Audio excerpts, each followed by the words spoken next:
నారాయణపేట జిల్లా మక్తలో శ్రీ లక్ష్మీ వెంకటేశ్వర స్వామి దేవాలయంలో కార్తీక మాస సందర్భంగా లక్ష పుష్పార్చన సహస్ర దీపోత్సవం అంగరంగ వైభవంగా నిర్వహించారు. తిరుమల తిరుపతి దేవస్థానానికి చెందిన విగ్రహాలను మూర్తులకు ప్రత్యేక పూజలు కంకర్యాలు లక్ష పుష్పార్చన జరిపినట్లు ఆలయ పూజారి రాఘవేంద్ర తెలిపారు. ఆలయంలో సహస్ర దీపోత్సవం పూజలు నిర్వహిస్తున్నట్లు అర్చకులు వివరించారు. ఈ కార్యక్రమానికి పెద్ద సంఖ్యలో మహిళా భక్తులు దీపాలు వెలిగించారని తెలిపారు.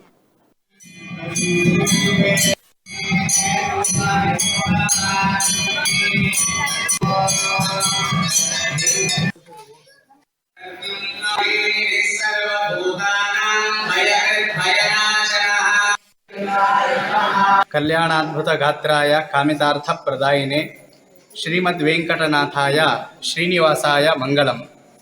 మక్తల్ పట్టణంలో బ్రాహ్మణ వాడిలో వెలిసి ఉన్నటువంటి జన్మేజయుడిచే ప్రతిష్ఠించబడినటువంటి వెంకటేశ్వర స్వామి వారి దేవాలయంలో నేడు కార్తీక మాస శుభ సందర్భాన శ్రీవారికి లక్ష పుష్పార్చన మరియు సహస్ర దీపోత్సవ కార్యక్రమాన్ని అత్యంత ఘనంగా ఆచరించడం జరిగింది.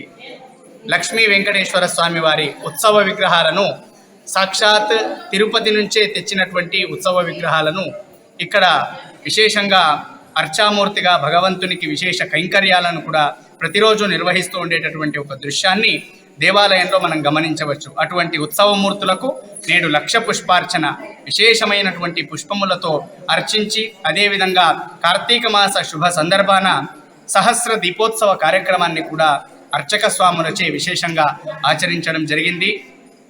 భగవంతుణ్ణి ప్రార్థిస్తే కొలిస్తే చాలు ఇక్కడ వెంకటేశ్వర స్వామి వారిని వారి యొక్క కొంగు బంగారంగా భగవంతుడు కీర్తించబడుతూ ఉన్నాడు. కాబట్టి అటువంటి వెంకటేశ్వర స్వామి వారి అనుగ్రహం అందరికీ కూడా ఉండాలి. దేశంలో ఉండేటటువంటి